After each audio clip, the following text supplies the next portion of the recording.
Welcome to Colorado State University's podcast, The Audit, where host Stacy Nick talks with CSU faculty about topics ranging from their latest research to current events. Comedians have been joking about politics for probably as long as there have been politicians. But in the past few years, there's been a noticeable shift in political comedy. No longer just a spotlight for the Democrats, more and more conservatives are getting in on the act too. From the rise of comic and podcaster Joe Rogan to Fox's answer to The Daily Show, Gutfeld, right-wing conservative comedy is on the rise. Colorado State University Associate Professor Nick Marks researches media industries and American politics and culture and is the co-author of the book That's Not Funny: How the Right Makes Comedy Work for Them. I recently sat down with Marks to talk about this cultural shift and what it could mean for comedy and for politics. Well, let's just get started with your focus specializes in media studies, media industries, and American politics and culture, particularly political humor.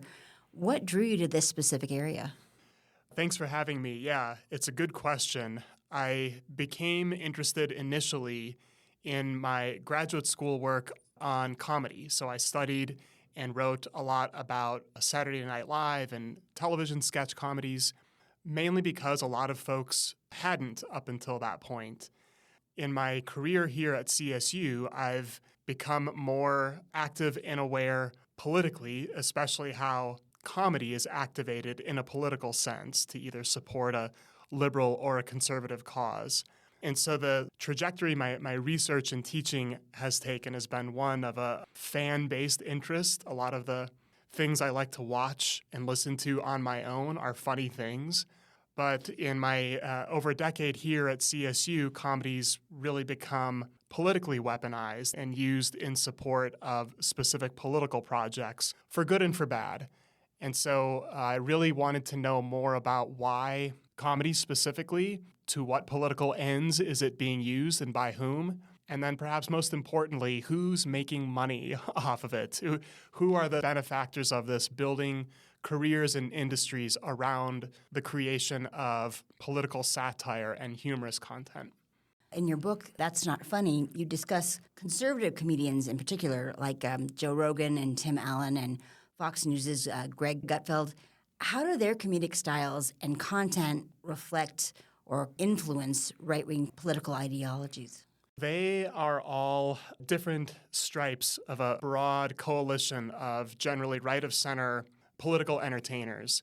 It started as a research project. My co-author, Matt, and I began by attending the Conservative Political Action Conference in 2020, a week before COVID shut everything down. And we felt in the room, right, this is a big conference ballroom where Mike Pence is speaking and Donald Trump is speaking, but all these political activists gather to sort of plot out the remaining course of the year before the presidential election. Matt and I noticed comedy being pervasive in the room, people joking with one another, politicians, activists on stage using humorous modes of address to activate and talk to the audience. That struck us as unusual. We wanted to know more about how and why this strain popped up. So we started watching as much and as different types of comedy as we could find, and very quickly stumbled upon a pretty robust world of interconnected performers, political activists, podcasters, comedians, who all shared this same kind of worldview. Mainstream comedy isn't for us, so we're going to do our thing, which is talk to and activate our political base, not necessarily making a positive case. So these performers aren't necessarily positing a political platform. They don't have policies they're supporting. But what they all have in common is joking about liberals. They identify as something other than the political and comedic mainstream, which has been familiar to most folks for 25 years now on Saturday Night Live and The Daily Show and the many offshoots of those programs. Joe Rogan, for instance, claims to be a bit more politically ambivalent. But if you spend a lot of time listening to his podcast, following his career as I have, he over and over again is reaching rightward and further rightward, even if he himself claims to be sort of politically neutral. Tim Allen represents the old guard of baby boomer-oriented paleoconservatism. He harkens back to a time when it was the white patriarch in charge of the family, and I didn't have to worry about all these diversity efforts and my daughter wearing the pink hat and pronouns and things like that a younger generation might put on his plate. And then Greg Gutfeld is very much the Jon Stewart of the right-wing comedy movement. He's the ringleader of Fox News' primetime lineup. He's currently occupying the last hour of that lineup and has a panel talk show, and he cracks jokes with these folks. His show looks a lot like The Tonight Show with Jimmy Fallon, with pre-recorded sketches and a monologue and humorous modes of address to talk about the news of the day. So in a lot of ways, at least the three folks I just mentioned are part of the same comedy universe that birthed the more familiar stars of Jon Stewart and Samantha Bee and Stephen Colbert. But they saw a market opening to try something different, to sort of, I'll use the word pander to a right-leaning audience, precisely because that audience didn't have comedy programming for it for the longest time. Looking back, I'm wondering when politics and comedy started to intersect. When did that really happen? Because I'm trying to think. I'm thinking Clinton maybe was around that time, or maybe earlier. I'm not sure. Yeah, it's a good question, and you'll get a dozen different answers from me depending on when you ask. If we're being really historical, I would go all the way back to the wave of stand-up comedians emerging after World War II. Folks like Lenny Bruce and a little later on, Richard Pryor, I would claim are very politically engaged, and especially thinking about class and race-based differences. But in terms of the electoral politics and comedy that we commonly think of today, because I'm a media industry scholar, I always look to the business of media. Who's making money off of this type of content? And I think you're right. The sort of late 1990s, early 2000s rise of networks like Comedy Central, especially, Saturday Night Live really leaning into more and more political sketches in their cold opens. That's the very first sketch of the show before the official show begins. Right around the time of 9/11 is when SNL really makes this turn into making sure politics leads the show. People have just endured this huge national trauma. They want to see relief played out in this sketch comedy show. And this is when we get to see pretty routine impersonations of George W. Bush and Obama later on. Not that there weren't before, but SNL really leans into that brand probably in the late 90s, early 2000s period. And even getting actual politicians on the show. That was something that was really interesting, that the last few years you're seeing actual politicians making cameos. Again, something with plenty of precedent before the early 2000s, but I think politicians correctly see that there are fewer and fewer places where millions of people all gather and watch the same thing nowadays, and that SNL is one of them. Their nightly average on a good night can approach 10 million viewers. It's usually around 3, 4, 5 million. Very few TV shows exist where people are watching in the same numbers. Politicians, if they wish to reach a broad audience and show that they have a more lighthearted, self-deprecating side of themselves, that's where they go to display it. The 2008 campaign was a somewhat notorious one for having, say, Sarah Palin and John McCain circulate through. Conservative figures that we might not associate with the show's brand have pretty routinely come on the show. Donald Trump, pretty infamously, to some controversy, was on the show, I think in 2015, before his run at the presidency. So it's just as much of a savvy self-branding and campaign maneuver on the part of politicians as it is a let's attract eyeballs move for Saturday Night Live. In your research, did you find any notable shifts or trends in how right-wing comedians are engaging with their audiences compared to in the past? For the most part, our research starts with the beginning of the Trump era, 2016 to the present. And there again, there are plenty of regressive, conservative, right-leaning comedians. Andrew Dice Clay comes to mind, the misogynist, homophobic comedy routines that he did. And there are a handful of others. But what we think happened around the time of President Trump's inauguration is a coalescing of these disparate strands of right-wing humor into something that was robust and profitable and interconnected. For instance, Joe Rogan routinely has on as guests a few of the other folks that we talk about in the book. He communicates with Greg Gutfeld on Twitter or X. He has on as guests other libertarian comedians whose podcasts you can go and check out or see stand-up comedy tours. What's changed since then, in the 8-9 years since President Trump's rise, is that these folks have now become even more mainstream. They are no longer confined just to these more niche right-wing comedy spaces, but now Joe Rogan recently had the most popular stand-up special on Netflix. Somebody that he's regularly hosted on his show, Shane Gillis, has one of the highest-rated sitcoms on Netflix called Tires. So many of these folks are gaining a foothold in the more nominally mainstream and center-left media institutions like Netflix and beyond. How does the appeal of conservative or libertarian comedy kind of differ from that of more traditional political humor? As a scholar of humor and politics and humor, there's been a tendency in the academy and among many like-minded liberal folks, I count myself among that group, to assume that comedy is liberal in its orientation, that something is funny if it punches up at folks in power. That's the version of comedy I personally tend to affiliate with. But what conservative comedy teaches us is that comedy is a neutral ideological mode. It's available to anybody to make jokes at the expense of anybody else. All comedy does is create two groups, a laugher and a laughee.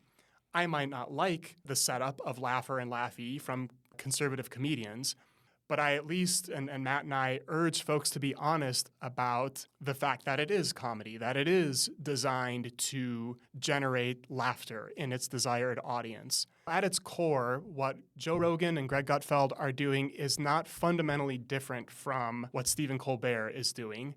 They simply have different ideological perspectives. They're trying to create different sets of in-groups and out-groups with their comedy. But as I mentioned before, if you sit and watch an episode of Gutfeld's show or any of the right-leaning sitcoms and stand-up specials that we talk about in the book, the pattern and the format of those are quite familiar. There's a setup and a punchline, and the audience laughs. There are skits, there are monologues, there are all these kind of familiar conventions from years and years of late-night television. It's just that the majority of folks on the left won't find them funny. That's not the sort of ideological project that they support. But it doesn't look all that different from the years and years of liberal comedy that have dominated conventional mainstream Hollywood spaces. So then what makes it particularly effective for their audience? We suggest that because scholars, fans, comedians have buried our heads in the sand so long and said, oh, if it's conservative comedy, that's not funny. That's not actually comedy. That's something else. That's outrage humor. That's a dozen different names for it. We warn fellow liberals that this tool is something we've been in denial about, and it's a potential rallying tool for folks on the right, just as it has been for us on the left for so many years. The concern that I think liberals might have is that conservatives are no longer rallying around just purely partisan political issues and grievance and outrage like many folks have claimed in the past. But now comedy is sort of the tip of the spear of a conservative culture industry. So not only are conservatives creating their own stand-up comedians and late-night comedy shows, but they're also launching competitors to Netflix, streaming platforms. They've got musicians. They've got movies coming out, if you recall last summer's Sound of Freedom. So culture is something we've conventionally thought of as center-left in decades past, but there's a lot of evidence pointing to a growing culture industry from those on the right as well. How do the economic success and the media platforms that we're seeing of these right-leaning comedians compare to their more liberal counterparts? It's all over the place, depending on when you check. Rogan is the most popular podcaster in the world by many metrics. 10, 11 million listeners per episode by most metrics. If you go to any of the sort of podcast charts, he's always in the top 2 or 3. The bigger effect of that is not necessarily how they stack up viewer and listener-wise against a SNL or a Colbert show. but it's the gateways that folks like Rogan provide to more and different types of right-wing comedy. So he might have on a performer on a libertarian podcast where the use of racial slurs and misogyny might be tamped back a little bit on Rogan's show because he's on Spotify, but he'll have Dave Smith, the libertarian comedian, on his show. And his podcast, who we talk about in the book, is much more out there and ribald with racial slurs. He's had on the comedian Milo Yiannopoulos, the conspiracy theorist Alex Jones, some folks who've got some pretty nasty ideas about how the world works. And our sort of warning to folks is that these pathways exist between the more conventional, outward-facing performers like Rogan and Allen and others to the much more extreme and further right trolling type humor and avowedly racist and sort of misogynist humor, that you don't have to go there, but these pathways exist. And comedy is very often a front door to those universes. What are some of the key challenges or criticisms faced by right-leaning comedians when it comes to blending comedy with political messaging? To play devil's advocate a little bit, American mainstream culture, what little of it there is left, the stuff that we all know about and participate in, something like the Super Bowl, is and has been hegemonically liberal. The general orientation of what Hollywood produces, what we tend to see on our social media feed and in movie theaters, tends to represent a center-left political perspective. And so there is some truth to the claim among Rogan and others that conservative viewpoints are underrepresented or that there isn't enough of us in Hollywood. I've got my own personal opinions about that and why that's the case, but the danger of it for right-wing folks wanting to sort of break into that space is that they might be more inclined to grab onto the more outrageous, the more extreme joke as a way to gain attention and gain viewers, even if they don't necessarily believe the nasty, racist, or misogynist things they're joking about. It's a way to get a foothold in your social media feed, to get promoted, to get advertisers, to get listeners. Indeed, many of the folks we talk about in the book and that you've since seen pop up as popular comedians like Gillis will be pretty, reluctant to publicly identify as politically one thing or another. But they'll save that incendiary comedy for their routines and use that as a tool to get clipped out and make the rounds on TikTok and elsewhere. I think there's a financial incentive and there's a self-branding incentive to go for the extreme on the right, even if it's something they personally don't publicly back up in their non-performative lives. Then how do comedians decide what is and is not acceptable to joke about when it comes to politics? Boy, I could teach a whole graduate seminar on that. My short and direct answer to that is comedians will joke about that which makes them money and gets them the next gig, the next booking, the next appearance on somebody's podcast. I don't say that to be cynical and say that folks are purely money-driven, but because the cultural space and especially the comedy space is so competitive, it's so constrained right now with streaming media platforms and social media platforms fighting for their own nickels and dimes, that you have to stand out somehow. You have to make some set of jokes that gets you a listenership. And this is why, again, as I was saying earlier, the comedians, especially that follow in Rogan's wake, Rogan and Andrew Schulz and Shane Gillis and Tony Hinchcliffe, a handful of these folks who've since come up, might not be these publicly identifiable right-wing people. They may deny that label, but when they get on stage, they know how to play with an audience. They know how to craft a joke so that the racist punchline hits the right way, gets circulated in the right ways, and elicits a reaction in exactly the right way. The comedian Matt Rife comes to mind, too. He recently released a Netflix special, just him doing crowd work. He's somebody who's been accused of having some regressive views on gender roles and race in the past, too. And so he very openly embraces in this special his role as a provocateur, as somebody who's poking at and prodding audience members in ways that many liberals might find offensive. Whether or not he believes those ideas, I don't know, but he sure knows how to leverage them in his special to greater economic success beyond it. I'm thinking about that idea of, and I think a lot of comedians will use the You just take it that little extra step. Go to the extreme to make your point. Although sometimes it's kind of hard to know where the line is. I mean, at its best, comedy breaks boundaries and pushes taboos. And we're in this weird political cultural moment where, on the one hand, inclusivity and belongingness is extremely important to many folks. We want to create spaces where all are welcome. But on the other hand, we live in a time of intensely identity-driven storytelling and modes of cultural communication. I'm this person, you're this person. And those two things butt heads really hard in the comedy space. As I mentioned before, comedy's all about creating in-groups and out-groups. And I get asked this all the time, and there's never a good answer for it where that line is.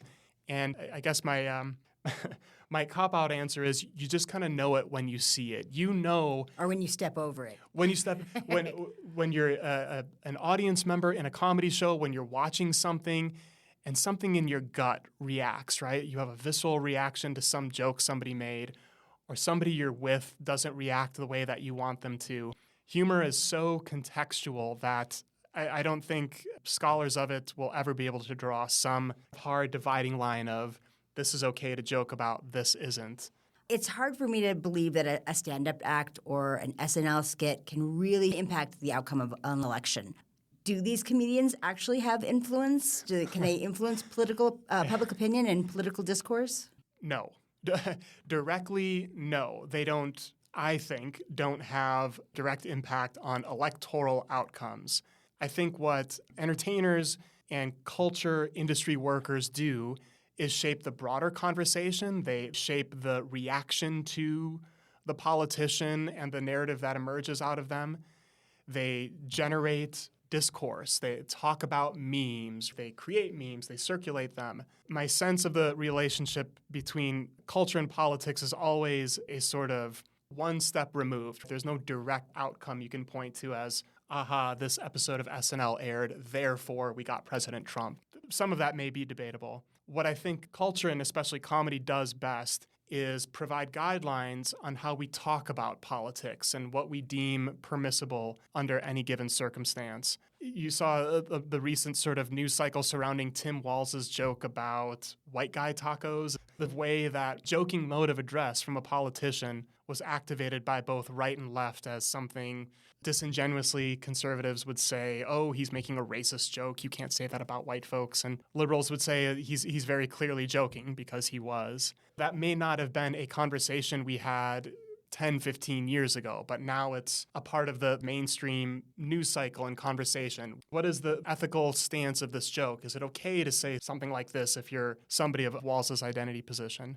It'll always be a shaper of the broader discourse, but I'm skeptical of its direct impact on electoral outcomes. Did you see any kind of impact, and are you seeing anything reflected now as we're gearing up to the 2024 election? One thing we signal in the book that I think you're seeing currently, especially in the Trump campaign's efforts, are outreach to the young male vote. Men aged 18 to 30 has become a huge area of focus for the Trump campaign. It's this untapped demographic of somewhat politically ambivalent voters, folks who might not have voted at all or be disenchanted with the options. This is the demographic that Hollywood and media industries have traditionally associated with comedy. For decades, comedy TV show producers, stand-up comedians have always created this assumed natural relationship between, say, Chappelle's show on Comedy Central and young men. This is, of course, a manufactured relationship. There's no natural belongingness between those two things, but it was thought at the time that viewers of The Daily Show, if they were younger and male, would have more, say, disposable income and be more open to using their cultural influence to get friends on board. We're seeing the same playbook run right now from the Trump campaign. He's making the rounds on all sorts of not necessarily comedic, but sort of young male courting YouTuber and streaming platforms, the Nelk Boys and Aiden Ross. These folks wouldn't necessarily be out-and-out comedians, but they have that sort of trolling, humorous mode of address that we see in a lot of right-wing comedy that Trump himself has adopted, his mean-spirited, look at this silly person that I disagree with over there, let's make fun of them and belittle them. All of this, I think, is meant to draw out votes that might not have been there in previous election cycles by inspiring many of our young college-age students to say, I like that guy, he's funny, he's on this person's show who I also think is funny, I'll give him a vote. It's got me thinking about the early years of the Rock the Vote campaign, and that over the years they really welcomed that younger and undecided voter into the process that maybe they hadn't felt included in before. It sounds like these right-wing comedians are having maybe similar influence. Absolutely. It's a play that the Liberal Coalition has long been running, as you mentioned, since the days of MTV's Rock the Vote. We've seen many iterations of it from the Democratic nominees for president.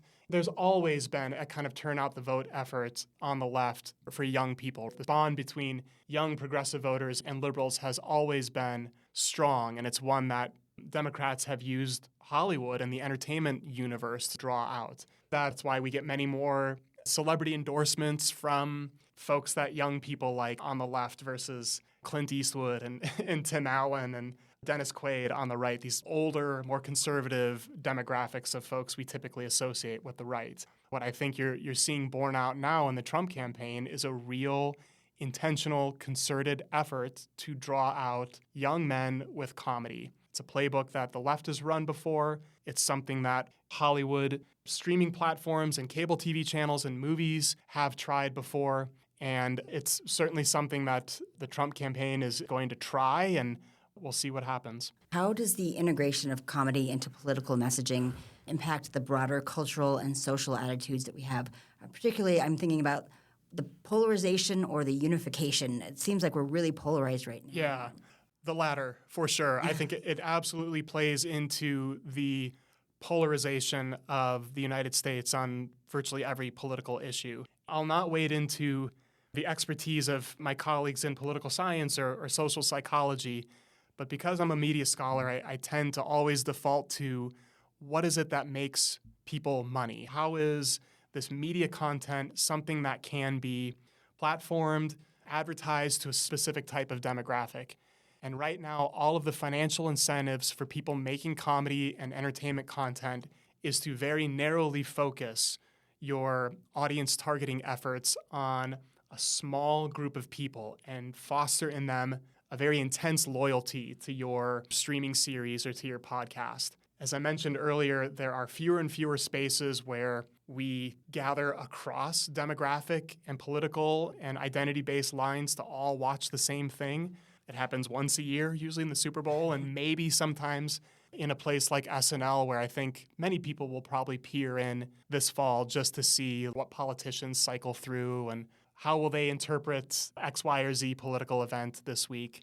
But the money is the driver of this division and partisanship, at least in terms of comedy and entertainment content. And for my last question, I wanted to ask you to kind of put on your predicting hat and tell me where you see the future of comedy playing in political campaigns. After 2016, I gave up making hard and fast predictions on anything in life. So take this with a great big grain of salt. But I think that as you see generational turnover in our national political candidates, that is to say, as you see the boomer generation and others cycling out of political life, and you see political candidates who are of Generation X and younger, folks who've matured in this age of political satire and political comedy, you'll see more and more of it. I think you'll see more and more national politicians using joking modes of address to win over at least their base and garner support that way. But I think you'll see more stand-up comedians and content creators, folks who want to be paid and make a living to create entertainment media. I think you'll see them trying that political comedy angle more and more. I'm loath to even bring this up as an example, but I recently saw the Hawk Tuah girl, Haley Welch. Do you know her? Yes. She's launching a podcast under one of the Paul brothers' podcast umbrellas. And I have to think that even something as silly and fleeting as her and the viral moment she had will gain some political comedy currency at some point, right? Like she'll have on a Rogan or somebody else. She was on Bill Maher's podcast not that long ago. Even the folks who might start out in a sort of politically neutral space, I think the kind of money and the algorithmic nature of how we access media pushes you into a politically engaged space, whether you think that way or not. Well, thank you so much for being here. I really appreciate your time. Thank you, Stacy. I really enjoyed talking to you. That was CSU Associate Professor Nick Marks speaking about the cultural shift to more conservative-leaning comedy. I'm your host, Stacy Nick, and you're listening to CSU's The Audit.